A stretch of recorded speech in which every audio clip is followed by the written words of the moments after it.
you guys. 50 days of consistently showing up for moi. I'm super proud of myself. I am Dory with Cauldron of Crafty Creations, and I am celebrating myself today because I'm doing it. I am showing up consistently, like showing up live to do these bouncing workouts. This accountability has been so good for me. And this visibility has been so good for me. Like showing up, sharing my story, talking about who I am. And I'm reaching more people, you guys. I have another video that on another reel on YouTube, or not YouTube, Instagram, that's over 1,000 views in less than 24 hours. So that's exciting. Like literally less than 12 hours, it had hit over 1,000 views. So that's pretty cool. And just like was asked to start a new coaching package and just sold one immediately. And my Seashell Serenity scheduler is gorgeous. It's almost done. This planner has it all. And my amazing organizational system workshop is going to be so good. There's so much, like there's neuroscience, there's psychology, there's ancient spiritual wisdom, there's quantum physics, like all of it wrapped up into this gorgeous, like mermaid, ocean, seashell themed planner that will help you literally start taking steps towards the life of your dreams on a daily basis. And I'm so excited to share it with you.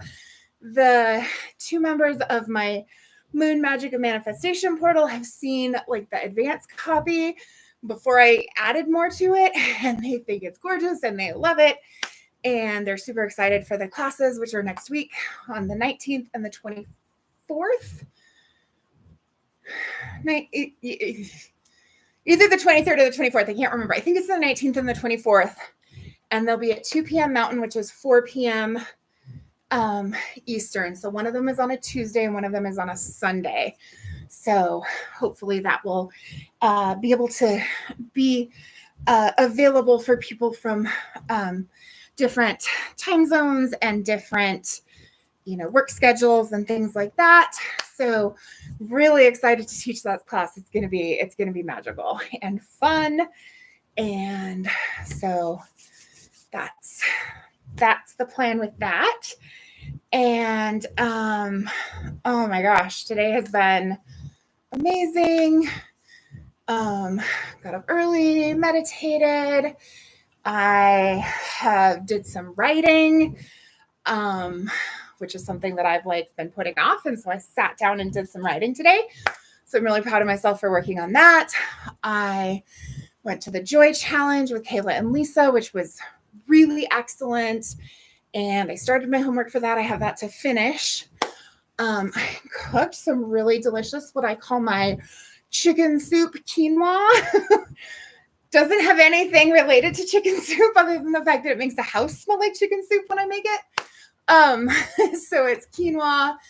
This time I put a can of chickpeas in there that I rinsed really well, and rosemary and onion and garlic. So it's really, really delicious. So I went back to my organic quinoa that I get from Costco because it's, I think part of the problem I was having with my colon, I was like, it can't be the quinoa. Quinoa is so good for you. And then I was like, yeah, but the quinoa you were eating was A, not organic, and B, I could tell it's highly processed because it doesn't have that weed smell that quinoa normally has, that you have to rinse it really well so it doesn't taste bitter and gross. And so I'm thinking the chemicals used to process that quinoa might be what I was having a reaction to, because since it's been a while since I've had any of that red quinoa and I haven't had the problems that I was having. So fingers crossed that was the problem. And I can just stop eating that highly processed, probably full of chemicals, non-organic red quinoa and go back to the stuff from Costco and be good. But this stuff, I need to figure out how to cook it so it doesn't come out quite so mushy. That was what I liked about that red quinoa, so it just didn't come out as mushy. So I just have to tweak it a little bit. But it's delicious. just want to change the texture a little bit. And then I took a writing class, which I thought it was a writing class where we would actually be writing. And it was more her talking about writing, which, I mean, I got some really good points from it. There was some really, took some notes, got some good stuff. But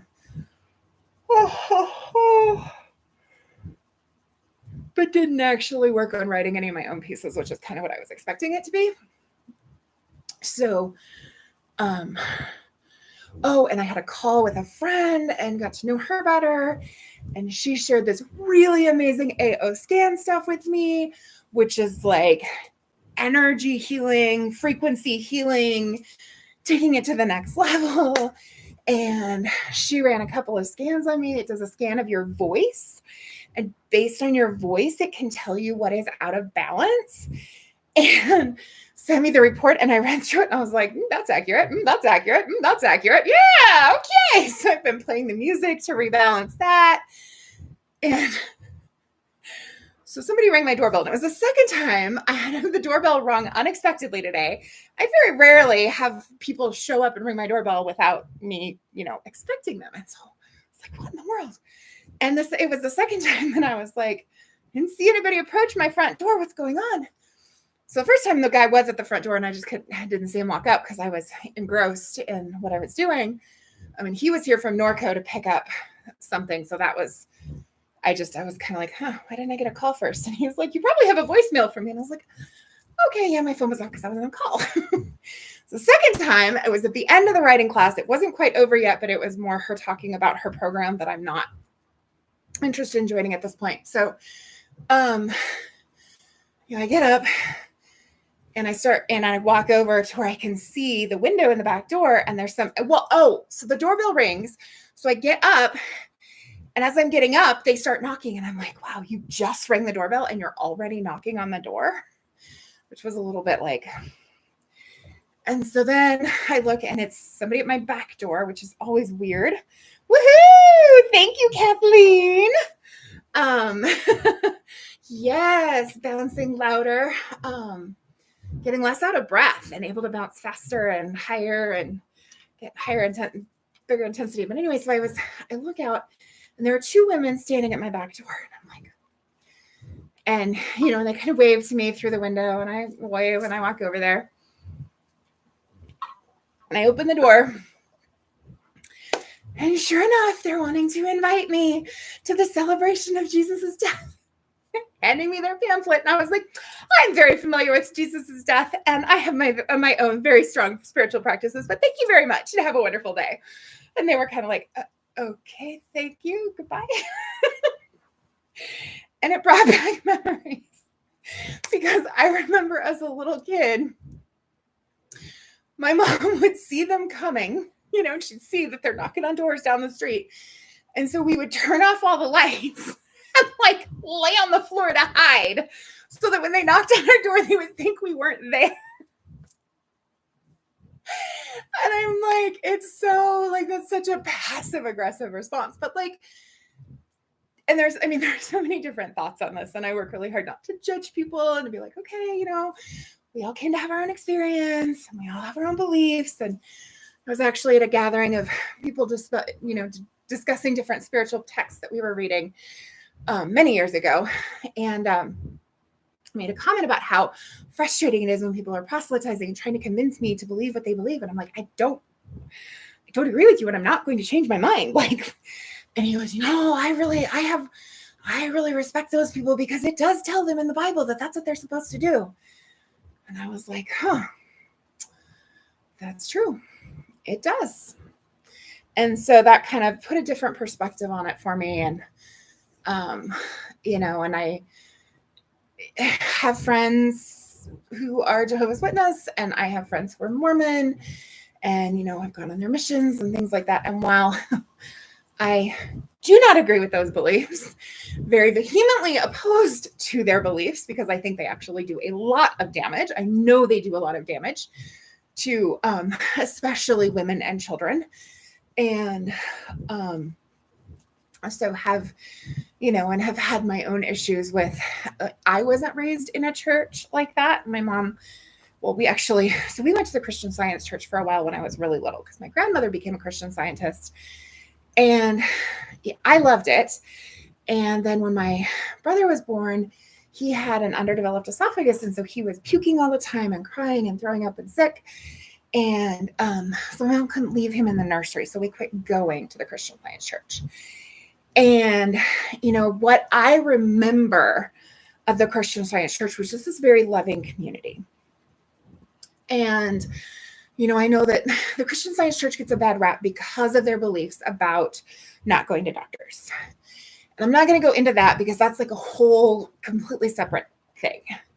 But the things that I very much agree with the Christian Science church that they actually have in common with Unity, which is the church that I attended for quite a while when I lived in Texas. And I've attended it here some. And, I've made some connections.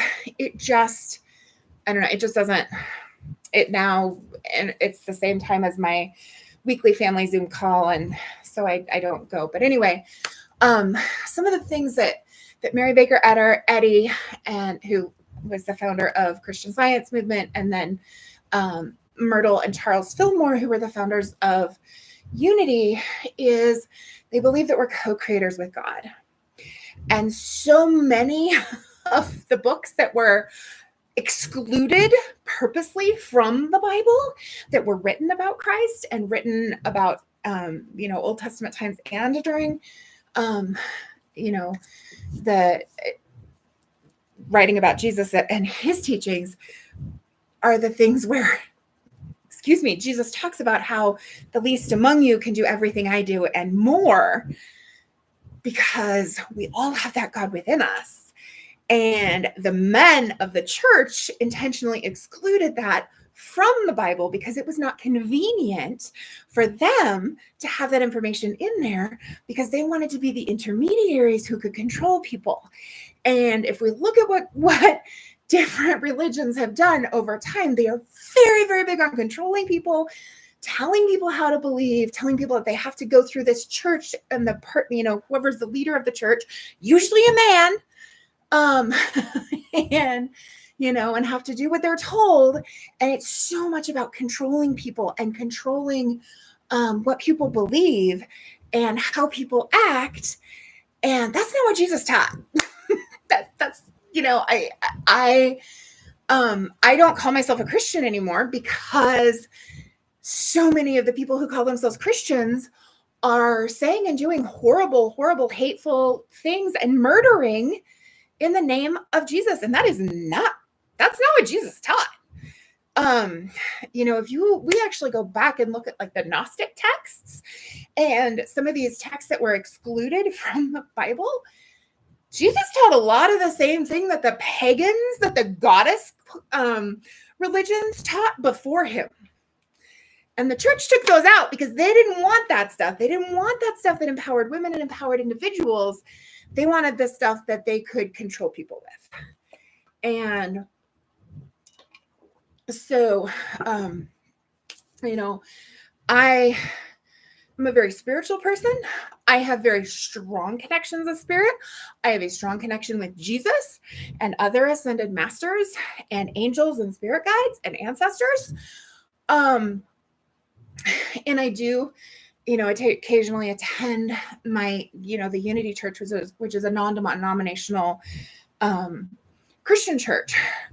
However, I don't believe that Jesus Christ is the only way into heaven, because Jesus teaches the same thing that so many other religions and spiritual practices all teach. The same, when you boil it down to the basis of what they teach love God, love one another, and be kind to each other. Do unto others as you would have done unto you. And that's what most of them teach at their core. Unfortunately, and that I believe is the message that comes from God. There's a lot of stuff in there. The Bible was inspired by God, but it was still written by men. And there's a lot of stuff in the Bible that were the men's laws of that time, when the patriarchy was doing everything they could to smash down the autonomy of women and control especially women's sexuality, because men are freaking terrified of the power that women hold. Women's are a portal to another dimension. I mean, we have a portal that brings souls into this dimension. And that is a power that is extremely, extremely precious and powerful. And it terrifies men. When women start owning their power and speaking up, look how men get. Look what is happening with men as women are starting to say, you're not controlling me anymore. You don't get to tell me what to do.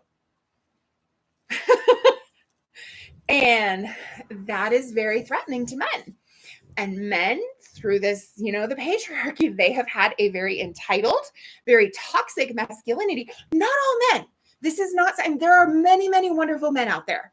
And that is, there are many wonderful men who I know and love. And so this is not a criticism of men as individuals. This is a criticism of the culture that we have, where men have, and specifically cis hetero white men, have controlled everybody else with their physical dominance. And so this is not where I expected this conversation to go today, but this is something I'm very passionate about. And there is so much that Jesus taught that is not actually taught in church, in most churches. And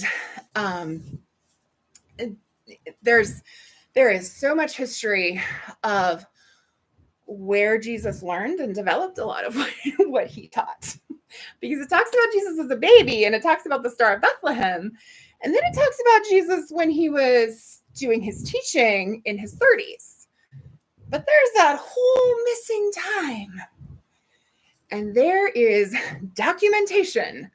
And I don't remember which country, but he was in a monastery, because the three wise men who followed the star, that was actually a legend from Eastern tradition, that the next Lama, that they would be guided to find the next Lama by this star.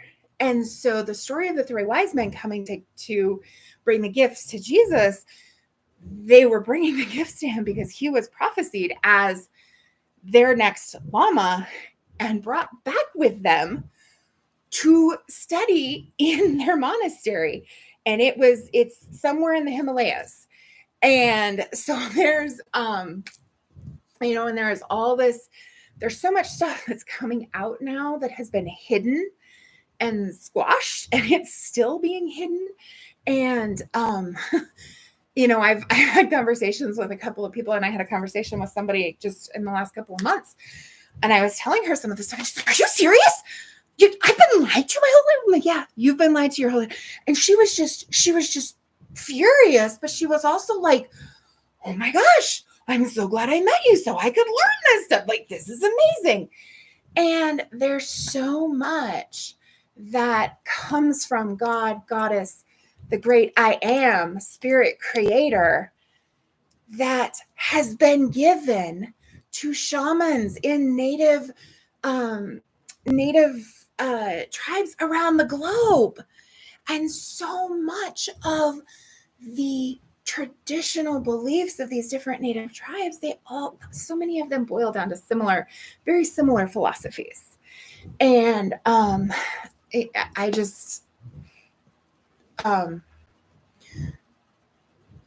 United States, especially the evangelical Christian churches, teach something that is very toxic and very out of alignment with what Jesus actually taught, based on decades of study.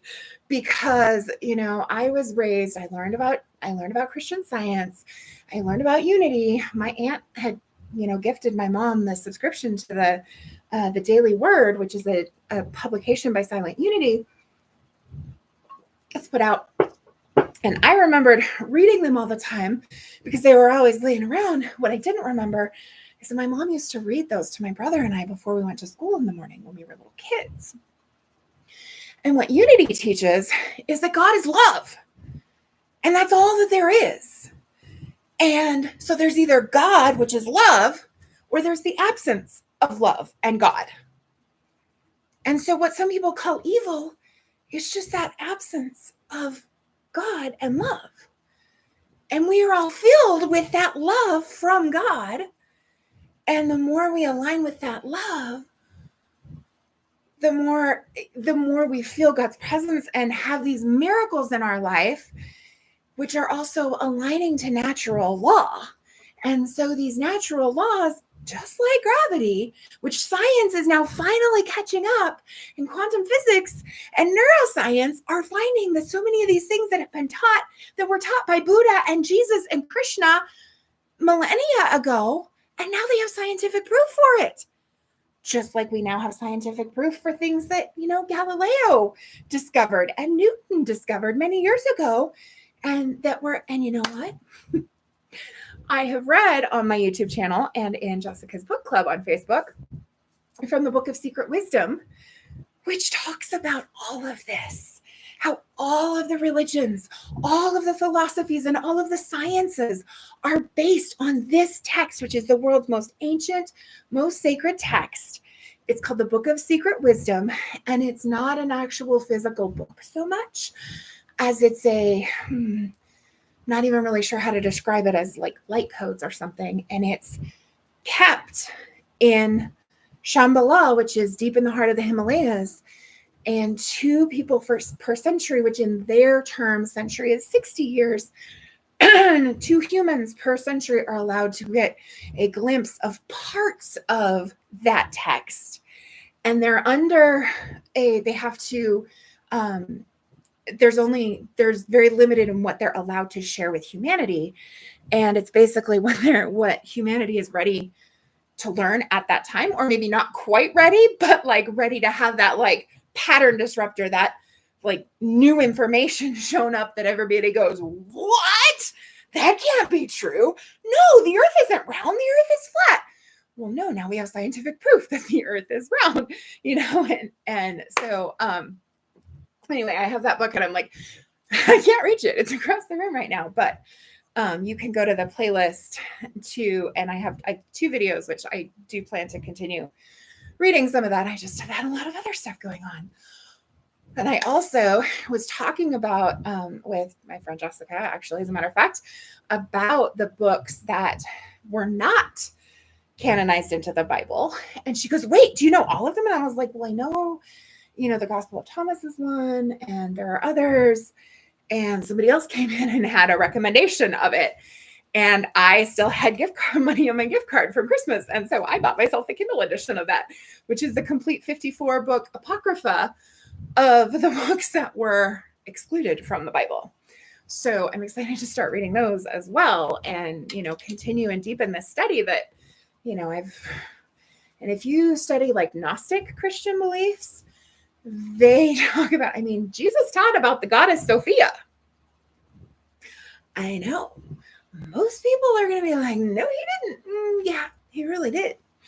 But she was kept out of the Bible because that was not convenient for the men of the church. They didn't want Sophia, the goddess, to be talked about in their religion because that did not help them control people, and specifically women. So, I've done lots and lots of reading on this topic, and I could go on for hours, but I'm not going to because I have to get ready for a tutoring session that starts. I went off on a tangent and went longer than I had planned today, so it's all good. I could use the movement and the exercise. It feels good. My back is feeling good, getting it moved and stretched, and I've been doing a lot of sitting and studying and writing today.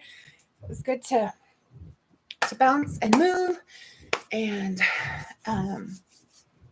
I hope that you'll give this video a like, and let me know if you watch live or on the replay, and so I can thank you for watching. And I'd love to hear your thoughts. What do you think? What do you know? What do you believe about Jesus and God and all of this that I've been bringing up in my conversation today? I'd love to know your thoughts. So I hope that you do something today that sets your soul on fire and brings you joy, and that you follow your bliss. Choose peace, choose love, choose kindness. Take care. I'll see you next time.